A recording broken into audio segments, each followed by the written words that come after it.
on 5 ways how to improve your communication in any relationship in your life.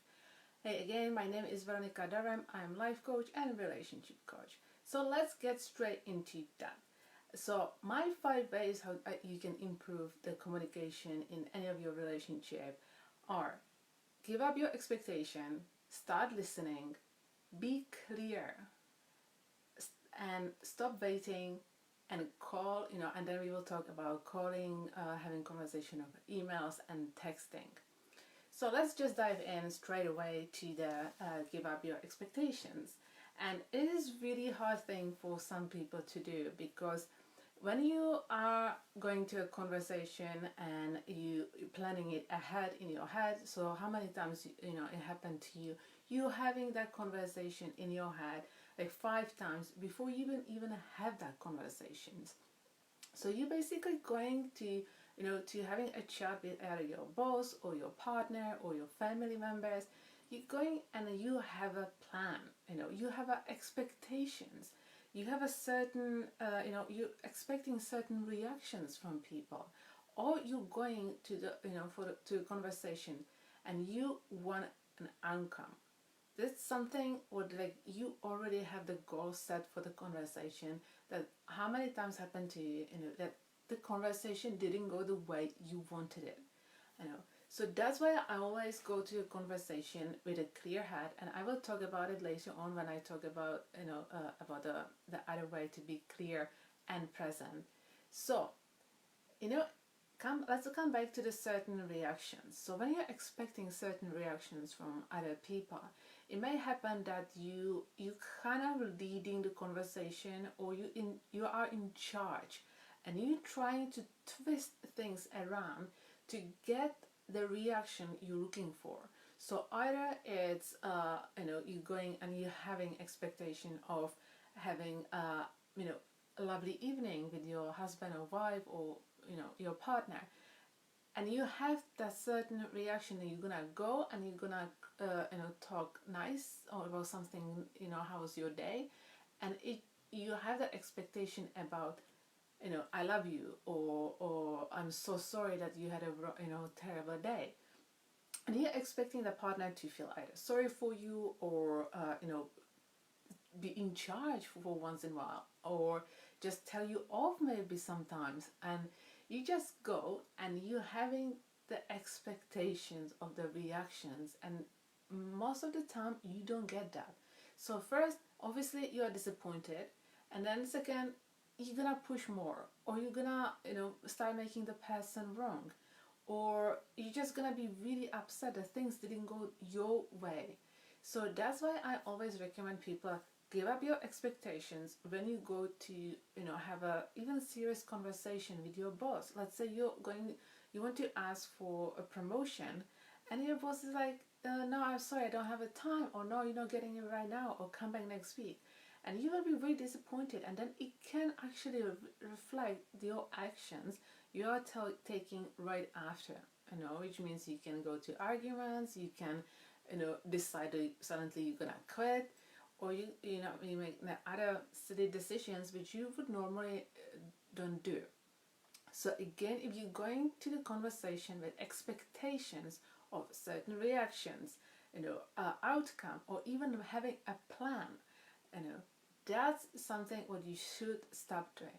Because how many times happen to you when you're going to talk to your partner, let's say, and you say, I'm gonna say A, he gonna say B back, and I gonna say C, and then he gonna say D, and you have the whole conversation in your head all made up, all clear. This is the way how it's gonna go, and then you're gonna go home, tell your partner A, and he said 350. Where is the B you were expecting? And obviously that can go wrong in that conversation. It can really just twist the conversation in a completely different way than you wanted. So again, give up your expectations when it comes to conversations with other people. That brings me to another point, which is start listening. Which is, it can be really obvious. Like, yeah, obviously I listen when I'm in a conversation with someone. But are you really fully, like 100% in that conversation? Are you really listening 100%? Or do you actually listen? Do you actually have another conversation going on in your head, which is basically having, you are having the conversation with the other person in your head while you're having the conversation with that person?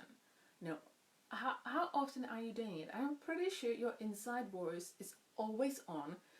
It doesn't shut up, and it takes a bit of practice to actually really be present in the conversation and listening 100%. Or even if that inside voice creeps in, you just need to kill it and just like, no, no, no, go away, not now, I want to listen.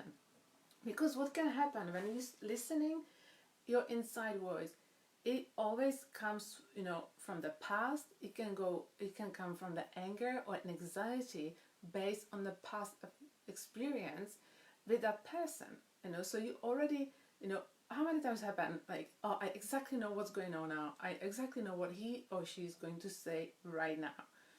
And instead of focusing on what the person is saying, you just start making the person wrong, or you start getting angry, or you get triggered because of what happened in the past.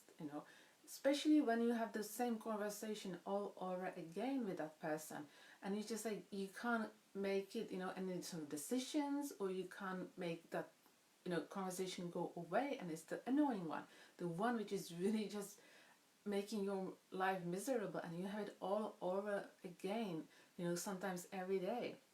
So think about it and start listening. Be fully present in the conversation you are having right now with that person. Stop focusing on the past. Stop focusing even on the future. Just be 100% present in the conversations, because most of the time you start taking things personally, and that's when it can be one word which triggers you, or one sentence, and then you go and you take it personally, or you take it the wrong way, which the person even didn't want to go, but you take it different way, and that when the voice is start just screaming in your head and telling you how to react, and telling you, oh, I knew he's gonna say that, he always said that to me, and he knows how this drives me crazy, but here we go again, he did it last time, and the voice is on, and you actually don't hear the person and what is actually trying the other person communicate to you. So start listening, and be all in every situation, in everything in your life. Be all in. Which brings me to another topic, another way, which is being clear and present. And this is, I am talking from my own experience with my husband, because I really found out, really, when I start dating him, and he actually is the kind of person, when he doesn't understand or doesn't know what I'm trying to say, he's the kind of person who actually tells me, can you just stop, and can you just, I'm not clear, I don't know what you're talking about. Because before, I always, men and women are wired differently in the head, and that's just fact. That's not about something, that I'm trying to make guys wrong, or now we'll try to call them stupid or anything like that. Not at all. But men, they prefer clear and short sentences when women communicate with them, or with anyone when communicate. They're just short and brief, and they're going to the point. But women are completely different. We can talk for hours and hours. That's why I have the, here notes, because I know I could go for hours and hours and actually end up somewhere else.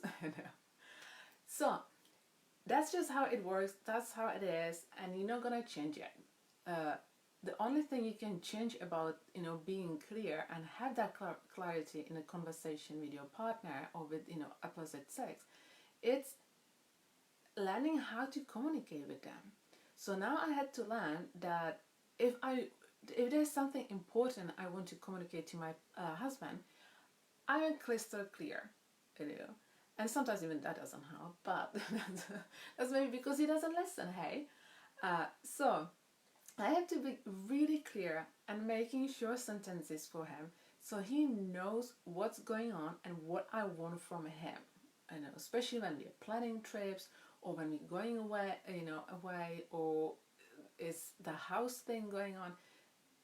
clear, short sentences, because he gets confused in my talking sometimes when I go and yada yada yada, and he's gone.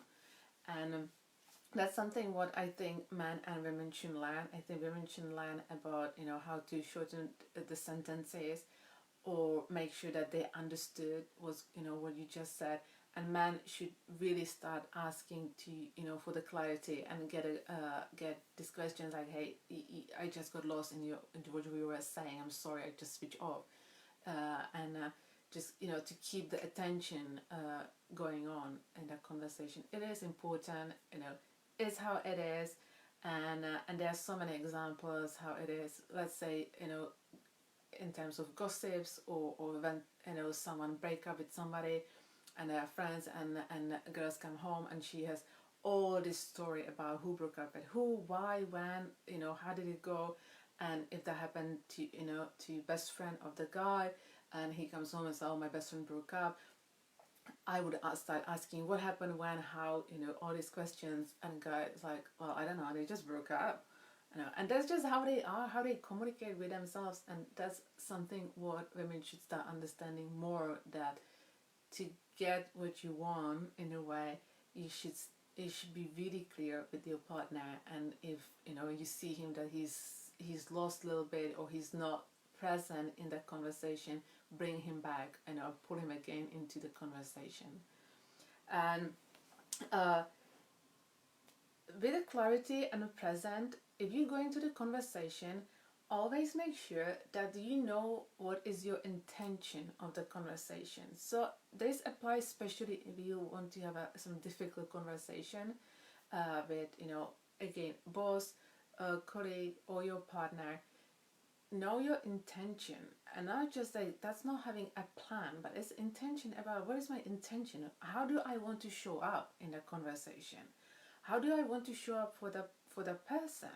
So do I want to show up as a scared, do I want to show up as a confident in a good way, do I want to show up as a loving and supportive partner.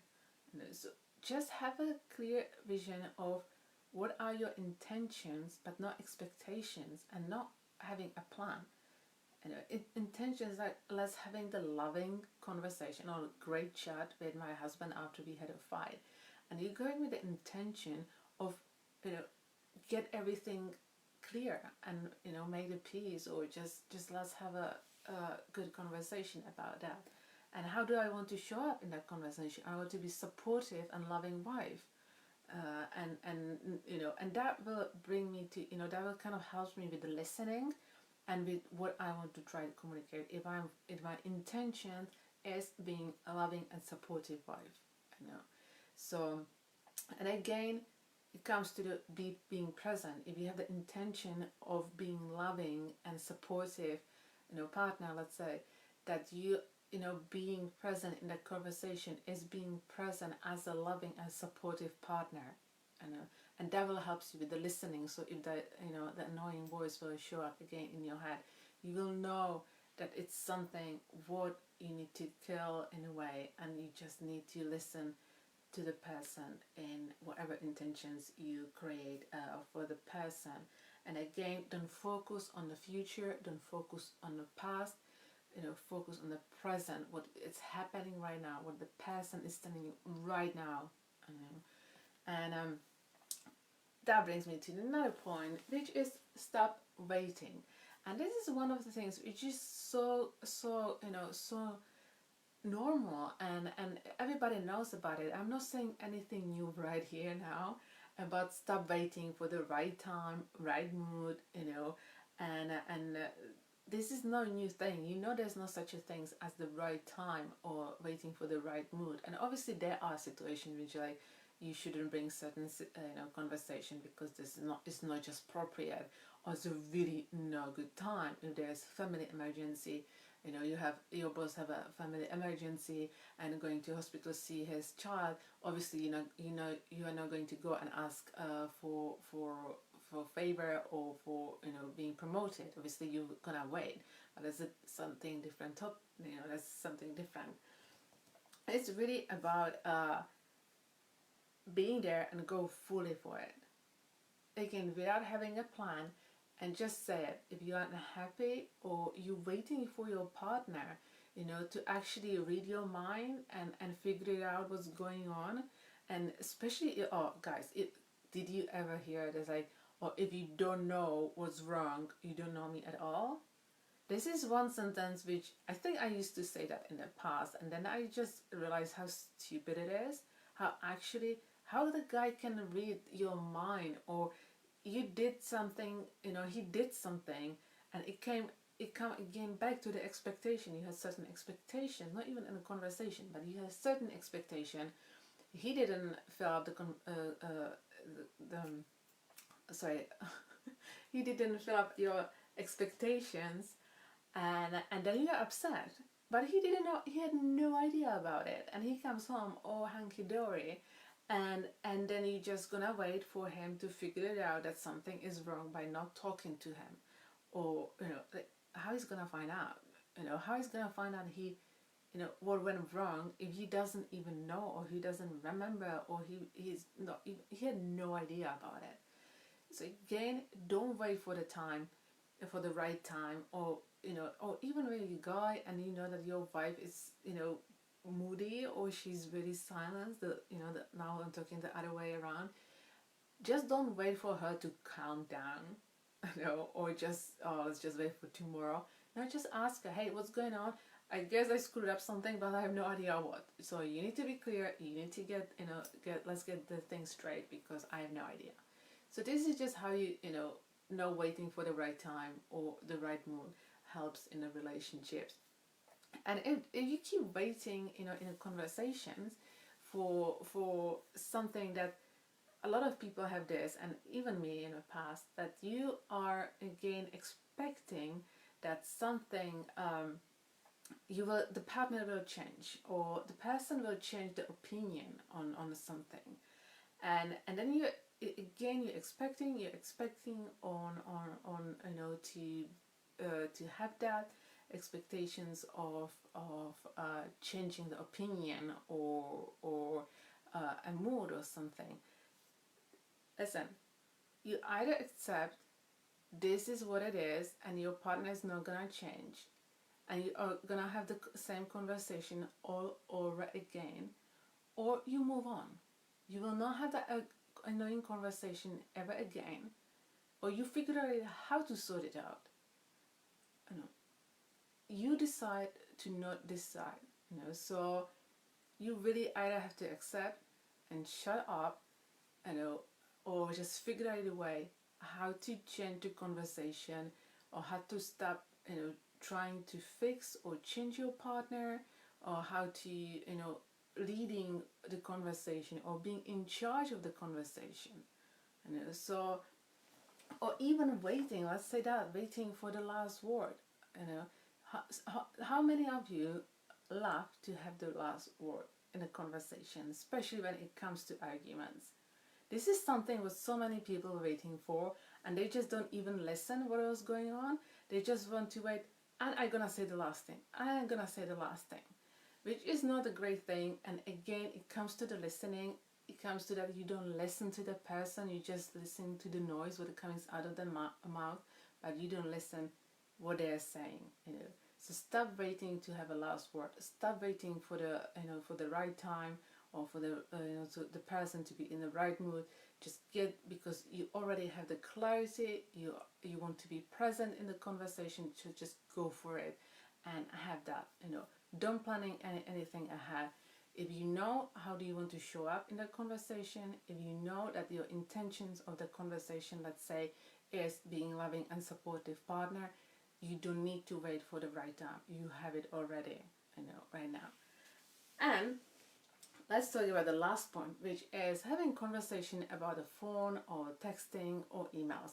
And this is something what is super basic, and everybody knows that it just sometimes doesn't work to have conversations over, or especially arguments over text messages, or emails.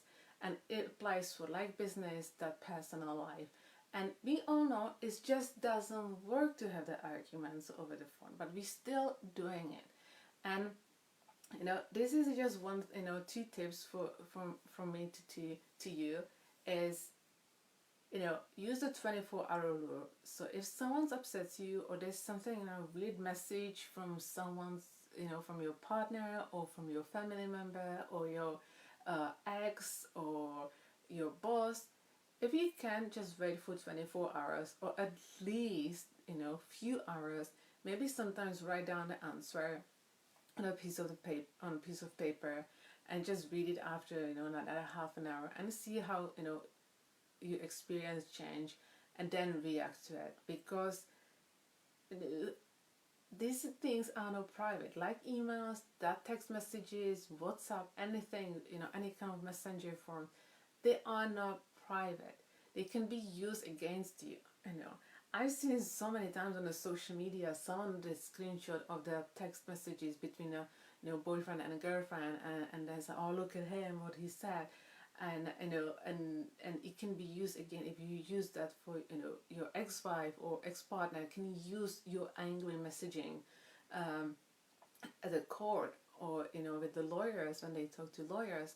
The same with the emails. Your boss or colleagues can use angry conversation against you.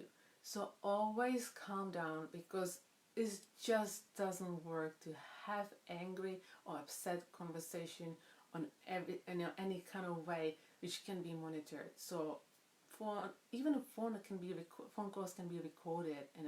Texting and email, the same thing. And I'm not saying that you can't you can't you have to control yourself on this type of conversation. Not at all, but just be present and just have a look, like, does it really worth it? Will this matter in 5 minutes, 5 days, or 5 months, or 5 years? Probably not.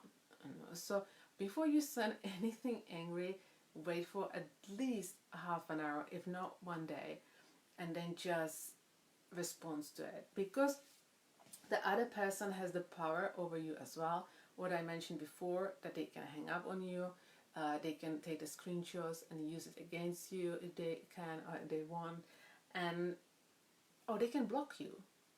So what's the point of having a silly or angry conversation or any kind of media like that? Thank you very much for watching. So again, the 5 ways of how to improve your communication is giving up your expectation, start listening, be clear and present, stop waiting, and think before you send email or text messages or any kind of communication which can be recorded or monitored. So thank you very much for watching. Please like, comment, or subscribe, and you can book a free consultation with me in a link which will be in the subscriptions, or here on the Facebook as well, or Instagram, wherever you are and wherever you're watching.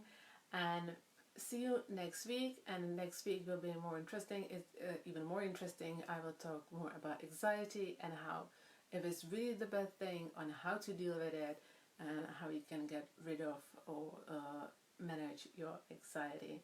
So take care. Thank you very much. Bye bye.